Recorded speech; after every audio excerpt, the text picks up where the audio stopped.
இப்போ நம்ம ஸ்டிச்சை ஸ்டார்ட் பண்ணும்போது அவுட்டருங்கும்போது வெளியிலேருந்து தான் நான் உள்ளே போகிறேன். அப்போ இங்கேருந்து எடுத்துக்கிறேன். இங்கேருந்து எடுத்து ஒரு சிங்கிள் பட்டன் ஹோல் உள்பக்கம் நம்ம கொடுக்குறோம். உள்பக்கம் சிங்கிள் பட்டன் ஹோல் கொடுத்து ரிவர்ஸில் பொறுமையாக இழுத்து ஒரு சிங்கிள் பட்டன் ஹோலுக்கும் நான் பேக் ஸ்டிச் கொடுக்குறேன்.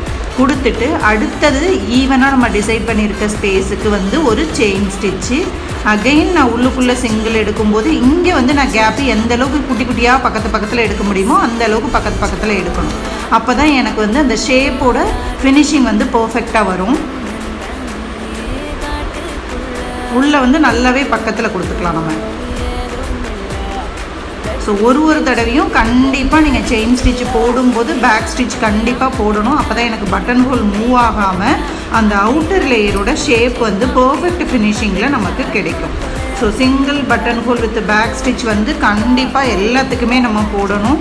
So single button whole